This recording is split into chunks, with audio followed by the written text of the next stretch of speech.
Hi, I'm Christy. Hi, I'm Nikki.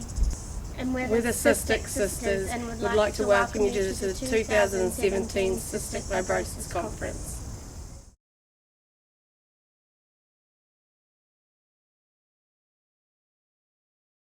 My philosophy of life kind of comes back to the whole game of cards. You've been dealt this hand of cards, so you've got to play it the best that you can. And I think you've just got to enjoy your life and basically treat it like anything could happen. Growing up as kids, me and Nikki have always gone into hospital quite a lot, needing IV treatment from a very young age. And as we've got older, especially in the last 2 years, we've been needing IV treatment every 3 weeks for 2 weeks, which is quite hard, but you just learn to deal with it.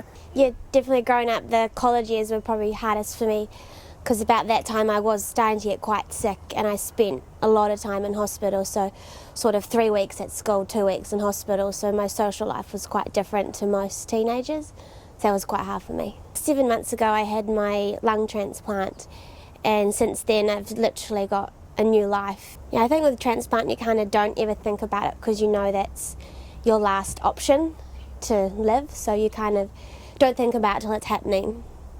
But yeah, I would never imagine that we'd both have one and then I'd be her carer and Hardy Towers after.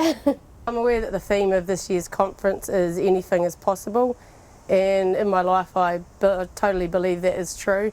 Obviously we wanted to be around for as long as possible, so we just found ways to try and extend our life, and for me that was sport, so I have found a love for exercise. One of the challenges, I wanted to do a half Ironman, and a lot of people said that it's quite a lot of pressure and you probably won't be able to cope with that. Because I had that goal, I just kept pushing through, so I think it's a lot of a mental thing more than the illness. If you set your mind to something, you'll be able to do it. And so after a year of training, I did not only one, I did 2 half Ironmen, and just proved everyone wrong that can do it, and it increased my lung function and my health was better off. It was a huge feeling of achievement, just actually finishing the event after all the time and effort I'd put in, and getting that medal was something I'd never thought I could do, but did it. Dying and giving up's always never been an option for me, so I've always just, when there's a new problem, tell me how to fix it and I'll do it. From growing up I tried to do lots of sports but always was too unwell to do any, so now I've pretty much every day I look forward to being able to go to the gym or go for walks, any form of exercise I'm looking forward to doing. Recently I've realised that anything is possible and I've decided to move to Australia, which I never thought I'd be able to do. Growing up we didn't think that we could ever have children, let alone make adulthood, but again we proved them wrong, and I did fall pregnant not only once but 3 times. But since falling pregnant it kind of changed the outlook of life, as before it was all just wanting to live and be around, as to now it was for the family. Yeah, my kids respond like it's a normal thing. They've been growing up with me being in hospital every month or so, so to them it's just normal for me.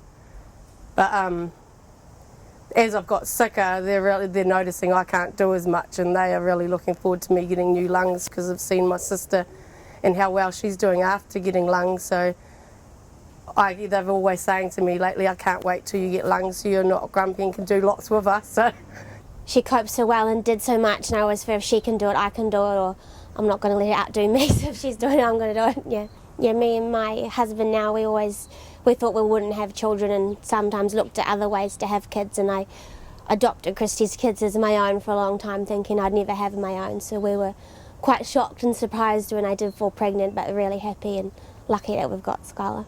I conceived when I was 20, so at that time I was quite sick, so I thought it was kind of impossible. Even though we spent a lot of our life in hospital, hospital was like family to us, and we had a lot of good fun times in there, so we just kind of think there's a lot of people worse off than, so just whatever you've got, just make the most of it. We just thought we wouldn't even make adulthood, but we've made a family, made adulthood, and now there's a chance of getting new lungs and having the life that we didn't think we could have before. So, and yeah, we were just really close. We never shared the same bugs or anything, but we didn't let it stop us. We still did everything together, and probably closer than any other siblings. So I struggled just to get up, have a shower, walk upstairs, and having Skylar, who was 5, it was quite hard to have patience and look after her as good as I wanted to. Having CF, I think just looking after your body and always having a positive mind is really important. Just thinking, those days where you think that, why me, it's so unfair, tomorrow's always another day, anything is possible, so you just have to fight and push through and know that what's happening now isn't forever and it will get better.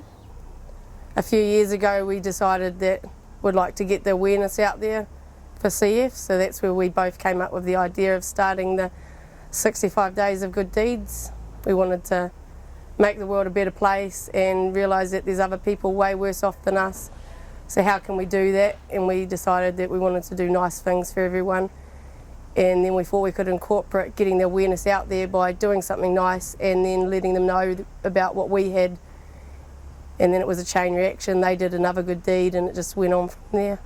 We had schools getting on board and all the kids going out wanting to do good deeds and explaining why they were doing good deeds, and we had a Facebook page and got over 2,000 likes, and we think it made a huge difference. Then we went and did it the second year, and the second year ended up bigger and better. Growing up, Mum and Dad never told us we can't do something, so don't think because it's raining or it's cold that they can't go out and do what other kids are doing. Just look at another way of doing it. So they may not be able to do it like your friends' kids, but there's another way that they can do it. But then about 14 I got assessed for a transplant, and that was then when I realised I was sick and I was different to other people. So I'd like to close just by letting you know to remember to always keep your body healthy and your mind strong, and tomorrow's always a new day and anything is truly possible.